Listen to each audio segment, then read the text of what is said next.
Hello friends, अगर आप भी अपने मेनिस्कस की सर्जरी होने के बाद अपने नी को बुलेट प्रूफ बनाना चाहते हैं, आप भी जल्दी से जल्दी अपने स्पोर्ट्स की तरफ वापस जाना चाहते हैं, आप भी अगर ये चाहते हैं कि वापस स्पोर्ट्स में जाने के बाद आपका नी दोबारा इंजर्ड ना हो, जो कि बहुत हाई पॉसिबिलिटी होती है मेनिस्कस और लिगामेंट इंजरी के बाद में, तो मेनिस्कस का ये जो हमारी सीरीज चल रही है सर्जरी के बाद क्या क्या एक्सरसाइज करें मेनिस्कस सर्जरी के बाद में, तो इस वीडियो को ध्यान से सुनिए क्योंकि ये वीडियो आपके लिए बहुत ज़रूरी हो सकता है। आज की वीडियो में हम आपको बता रहे हैं फेज 2 सर्जरी के बाद वाला, जो कि 3 से 6 हफ्ते में होता है, कि आप 3 से 6 हफ्ते में कौन कौन सी एक्सरसाइज करें, किस चीज़ का ध्यान रखें और आने वाले हफ्तों में आप अपने आप को किस तरह से प्रिपेयर करें। तो आइए स्टार्ट करते हैं। Physiotherapy protocol post meniscus surgery after 3 to 6 weeks. तो इस सर्जरी का इस यहाँ पे जो ये फेज है, इसका जो गोल होने वाला है कि पेशेंट जो भी अपनी एक्सरसाइज करे वो सारी उसकी एक्सरसाइज पेन फ्री होनी चाहिए। किसी भी एक्सरसाइज को करने से कोई स्वेलिंग या फिर कोई और कॉम्प्लिकेशन नहीं आनी चाहिए। और पेशेंट की अगर हम रेंज ऑफ मोशन की बात करें तो उसका जो एक्सटेंशन है, यानी कि उसकी जो पैर उठाने की क्षमता है, वो पूरी की पूरी होनी चाहिए। मतलब कि पेशेंट का 0 डिग्री एक्सटेंशन होना चाहिए, उसके क्वाड्रिसेप मसल कुछ भी एक्सटेंशन लैग शो ना करें। साथ ही साथ जो उसका फ्लेक्शन है, जैसे हमारा जो पहला जो फेज था उसमें भी हमने अपने फ्लेक्शन को 90 डिग्री रखा हुआ था, और यहाँ पे भी हम अपने फ्लेक्शन को 90 डिग्री से कम रखेंगे। लेकिन आजकल की जो सर्जरीज हो रही हैं वहाँ पे सर्जरी का डॉक्टर का अप्रोच क्या है, अंदर जाके डॉक्टर ने क्या क्या चीज़ें करी हैं, ये बहुत मैटर करता है।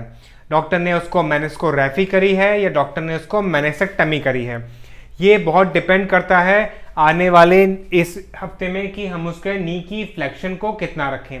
तो अगर आप प्रोटोकॉल देखेंगे जो कि स्टैंडर्ड इंटरनेशनल प्रोटोकॉल है, वहाँ पे इस हफ्ते में भी जो नी बेंडिंग होने वाली है वो 90 डिग्री से कम रहेगी। लेकिन आप एक बार अपने जो डॉक्टर हैं, सर्जन हैं, उनसे बात कर लीजिए, क्या पता वो आपको परमिशन दे दें जहाँ कि पेशेंट का नी 90 और 100 या फिर 90 से लेके 110 डिग्री के बीच में जा सकता है। आइए अब बात करते हैं सेकेंड मोस्ट इंपॉर्टेंट चीज की, यानी कि वेट बेयरिंग का। अभी जो वेट बेयरिंग का जो मसला है ये पेशेंट के लिए बड़ा ही कॉम्प्लिकेटेड होता है कि हम करें या हम ना करें, हम आधा वजन डालें या पूरा वजन डालें, हम आधा वजन वॉकर के साथ डालें या आधा वजन क्रच के साथ संभालें। ये बड़ा ही कंफ्यूजन है। हमारे क्लिनिक पे और हमारे पास जो ऑनलाइन कॉल्स आती हैं उसमें 10 में से 9 पेशेंट इस बात को लेके कंफ्यूज रहता है कि आखिर मैं पार्शियल वेट बेयरिंग कैसे करूं, कितना वजन डालूं, स्टिक हाथ में लूं, डॉक्टर ने मुझे बहुत ज़्यादा कंफ्यूज कर दिया है। तो मैं आपको बोलता हूं कि आप इस फेज को ध्यान रखिए और यहाँ पे 3 से जो ये 6वां हफ्ता है इसको ध्यान दीजिए कि इस हफ्ते में भी आपको अपना पार्शियल वेट बेयरिंग ही रखना है, यानी कि आप पूरा वजन उस पर नहीं डालेंगे। पार्शियल वेट का मतलब होता है कि आप एक वेइंग स्केल के ऊपर अपने पैर के पंजे को रखिए और उसको दबाइए। उसको दबाने से जहां आपका वजन, आपके वजन जो है शरीर का मान लीजिए 80 किलो है, अगर उस पर जहां 40 किलो का दबाव आ जाए तो मान लीजिए कि आपको उतने ही वजन के साथ में चलना है। इसको पार्शियल वेट बेयरिंग बोलते हैं। अब बात करते हैं कि आपको ब्रेस का क्या करना है। जो आपने एक रेंज ऑफ मोशन ब्रेस पहना था या फिर लॉन्ग ब्रेस पहना था, यहाँ पे आपको अपने फिर से सर्जन से बात करनी पड़ेगी कि क्या हम एक लॉन्ग ब्रेस या ROM ब्रेस पहने या उसको निकाल दें। और एक चीज और यहाँ पे हो सकती है कि अगर आपको लंबा ब्रेस पहनने से प्रॉब्लम होती है तो यहाँ पे ही आप एक शॉर्ट नी ब्रेस भी पहन सकते हैं, और इस नी को पहनने की, इस ब्रेस को पहनने की जो रिस्ट्रिक्शंस हैं वो भी अब थोड़ी सी कम हो जाएंगी। यानी कि आपको ब्रेस दिन में आप निकाल सकते हैं, सिर्फ खाली रात को सोते समय पहनने का बहुत ध्यान रखना है। साथ ही साथ जब आप वॉक करेंगे तब भी आपको ब्रेस पहन के वॉक करना है। बस आपका जो वो वाला पीरियड था जहाँ पे आप बेड पे लेटे रहते हैं, वहाँ पे आपको ब्रेस का यूज़ नहीं करना है। अब बात करते हैं, जब आप वेट बेयरिंग की बात करेंगे तो आपको स्टेयर्स का भी ध्यान रखना पड़ेगा कि स्टेयर्स कैसे चलनी है। मैंने आपको पहले फेज में बताया था कि यहाँ पे जो कि आपका ऑपरेटेड लेग है वो पीछे रहेगा और जो अनऑपरेटेड लेग है वो ऊपर जाएगा। यानी कि जो आपके पैर का ऑपरेशन नहीं हुआ है उसको आप पहले ऊपर रखेंगे, ऑपरेशन वाला पैर उसी सीढ़ी पे आएगा और इस तरह से आप ऊपर चढ़ते चले जाएंगे। जब आपको नीचे उतरना होगा तो जो पहले सर्जरी वाला पैर है उसको पहले नीचे रखेंगे और फिर उसी सीढ़ी पे जो आपका अनऑपरेटेड पैर है वो सीढ़ी पे आएगा। तो इस तरह से आपको स्टेयर क्लाइंबिंग का ध्यान रखना है। अब इस फेज में आप अपने जो प्रोप्रोसेप्टिव मसल्स हैं, जो सेल्स हैं, उनके ऊपर काम करना स्टार्ट करिए। आपको अपना बैलेंस और प्रोप्रोसेप्शंस काफ़ी अच्छा करना है, क्योंकि सर्जरीज के बाद में आपकी प्रोप्रोसेप्टिव सेल्स जो होती हैं वो डेड हो जाती हैं, कमज़ोर हो जाती हैं, तो उनको रीट्रेन करना बहुत ज़रूरी है। तो अभी भी आप जो प्रोप्रोसेप्टिव करेंगे यहाँ पे वो डबल लेग के साथ ही करनी है। एक चीज़ का थंब रूल याद रखिए कि फेज 2 में जो कुछ भी होगा वो डबल लेग होने वाला है, ठीक है। सिंगल लेग को आप यूज नहीं करेंगे, सारी की सारी एक्सरसाइज आपकी डबल लेग के ऊपर आएंगी। इसके बाद वाला जो फेज आएगा वहां पे आप single leg strengthening exercise start कर सकते हैं। तो यहाँ पे आप जो प्रोप्रोसेप्टिव ट्रेनिंग है उसको डबल लेग के साथ में वॉबल बोर्ड के ऊपर, बैलेंस बोर्ड के ऊपर, स्टेबिलिटी ट्रेनर के ऊपर, आप ट्रैम्पोलिन के ऊपर, इन्हीं से भी जो अनस्टेबल सरफेस होते हैं उसके ऊपर ट्रेनिंग कर सकते हैं। अगर आपके घर में आप ये एक्सरसाइज नहीं कर रहे हैं और आपको लगता है कि आपके पास में कोई इक्विपमेंट नहीं है तो आप एक फोम की सहायता से भी एक्सरसाइज कर सकते हैं। अगर फोम भी आपके साथ में मौजूद नहीं है तो आप पिलो को अपने पैरों के नीचे रखिए और वहां पे सारी एक्सरसाइज कर सकते हैं। अगर आपको इन सारी एक्सरसाइज करने में कोई प्रॉब्लम महसूस होती है, अगर आपको समझ में नहीं आती है, तो इसी वीडियो में नीचे की तरफ हमारा कॉन्टैक्ट नंबर है मौजूद, हमारे क्लिनिक का एड्रेस भी मौजूद है। आप 1-to-1 सेशन के द्वारा ऑनलाइन भी हमें एक मामूली सा शुल्क पे करके ये सारी एक्सरसाइज सीख सकते हैं, या फिर जो कॉन्टैक्ट नंबर हमने आपको दे रखा है उस पर हमसे आप यहाँ पे अपॉइंटमेंट लेके आ सकते हैं।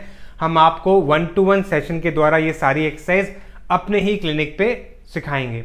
वो लोग जो दिल्ली एनसीआर में रहते हैं उनके लिए एक बहुत गोल्डन चांस है, क्योंकि हमारा क्लिनिक जो है वो दिल्ली एनसीआर के एक शहर नोएडा में है, जो कि बहुत अच्छी कनेक्टिविटी के पास में है, मेट्रो से और बस स्टैंड के, तो आप आराम से हम तक पहुंच सकते हैं। अब आते हैं अपने सबसे इम्पॉर्टेंट पार्ट की तरफ, जो कि हमारे रिहैब प्रोटोकॉल का एक सबसे ज़रूरी पार्ट होता है, जिसको आप फॉलो करने से आपकी क्वाड्रिसेप और हैमस्ट्रिंग का कंट्रोल बनता है। यहाँ पे हम देखने वाले हैं कि ऐसा हम क्या इंटरवेंशन लेके आए जो कि आपकी स्ट्रेंथनिंग प्रोटोकॉल के लिए फायदेमंद रहे। तो जैसे हमने लास्ट फेज देखा था, वहां पे भी हम लोग पेशेंट से बोल रहे थे कि रेस्ट, आइस, कंप्रेशन, एलिवेशन, जो हमारा राइस प्रोटोकॉल है उसका ध्यान रखें। सेकेंडली, आप अपने काफ मसल पे हल्का हल्का नीचे से ऊपर की तरफ आप मसाज करा सकते हैं। इस मसाज को करने से आपके पैरों में स्वेलिंग नहीं आती है और आपके काफ मसल्स हेल्दी रहती हैं, आपको फील होता है कि आपको अच्छा लगता है। साथ ही साथ आप इस पीरियड में अपनी रेंज बढ़ाने के लिए स्टेशनरी बाइसाइकिल का यूज कर सकते हैं। आपको ये ध्यान देना है कि जब भी आप स्टेशनरी बाइसाइकिल को यूज कर रहे हैं तो आपको साइकिल की जो सीट है उसको सबसे ऊपर रखना है। ये आपकी नी के लिए अच्छा होता है, इस पे नी पे ज़्यादा जोर नहीं पड़ेगा। और जैसे जैसे आप आगे फेजेस में आगे बढ़ते चले जाएंगे तो वैसे वैसे आप साइकिल की सीट को नीचे करते चले जाएंगे। इस फेज में हम लोग बहुत ज़्यादा फोकस करते हैं पेशेंट के पेल्विक पार्ट के ऊपर, क्योंकि लंबो पेल्विक जो पार्ट है वो सीधा आपके नी के कंट्रोल को फोकस करता है। तो यहाँ पे लंबो पेल्विक स्ट्रेंथनिंग के लिए आप कुछ एक्सरसाइज स्टार्ट कर सकते हैं, जैसे कि आपकी ब्रिजिंग एक्सरसाइज है। यहाँ पे आपको ध्यान देखना है कि आपकी जो ब्रिज होगी वो डबल लेग होने वाली है, येट नॉट आपकी सिंगल लेग ब्रिजिंग नहीं होगी। इस फेज में आप क्लम शेल एक्सरसाइज कर सकते हैं अपने पेल्विक गर्डल को स्ट्रॉन्ग करने के लिए। साथ ही साथ आप प्रोन प्लैंक कर सकते हैं, जिसको कि आप स्टार्ट करिए 30 सेकंड से और ग्रेजुअली धीरे धीरे बढ़ाइए उसको स्टॉप वॉच की सहायता से। Last but not the least, जो कि बहुत इंपॉर्टेंट होती है क्योंकि इसके ऊपर बहुत ज़्यादा थेरेपिस्ट काम नहीं करते हैं। देखिए मेरे चार्ट में भी ये नीचे की तरफ आ गई है, जॉइंट पोजिशनिंग रिट्रेनिंग या फिर जॉइंट रीपोजिशनिंग ट्रेनिंग, जो कि थेरेपिस्ट इसके ऊपर काम नहीं करते हैं। लेकिन मेरा विश्वास मानिए, अगर आपको हाई एंड एथलीट स्पोर्ट्स में जाना है, कॉन्टैक्ट गेम जैसे कि फुटबॉल, आपका रग्बी, आपके क्रिकेट हैं, अगर बास्केटबॉल, अगर ऐसे वाले गेम्स आपको खेलने हैं तो आपको ये जॉइंट रिपोजिशनिंग ट्रेनिंग के ऊपर ज़रूर काम करना पड़ेगा। इससे आपकी प्रोप्रोसेप्टिव मसल्स स्ट्रांग होती हैं और ये आगे आपको परटुर्बेशन ट्रेनिंग के लिए स्ट्रांग करता है। जो हमारा अगला वाला फेस होने वाला है वहाँ पे हम पर्टुर्बेशन ट्रेनिंग के ऊपर आपको बहुत कुछ सिखाएंगे। ये वो एक्सरसाइज होने वाली है जो कि एक एथलीट के लिए बहुत ज़रूरी होती है। एक छोटा सा एग्जांपल मैं आपको जॉइंट रिपोजिशन का दूं कि आप लेटे हुए हैं और आपको इस वॉल पे अपने दोनों पैर रख लिए, आपने एक छोटी सॉफ्ट बॉल से अपने पैर को पुश कर रहे हैं वॉल के अगेंस्ट में, तो वो बॉल हिलेगी। अब आपको वहां पे उस बॉल को साथ के रखना है ताकि वो आपके कंट्रोल में रहे। इसी तरह से आपकी जॉइंट रिपोजिशनिंग ट्रेनिंग होती है। ये एक एग्जाम्पल है। और उसी का जो नेक्स्ट लेवल है उसमें आप एक जो फिजियोथेरेपी बॉल होती है जिसको हम जिम बॉल बोलते हैं, उसको यहीं पे लेट के ज़मीन पे दीवार के सहारे अपने एंकल से पुश करते हुए उस पर अगर कंट्रोल करेंगे तो वो आपके लिए डिफिकल्ट हो जाएगा। तो छोटी बॉल से जब बड़ी बॉल की तरफ जाएंगे तो आपकी रिट्रेनिंग अच्छी होती है, आपके प्रोप्रियोसेप्टिव मसल्स को वो स्ट्रॉन्ग करता है। तो ये सारा ही प्रोटोकॉल बहुत अच्छा होता है।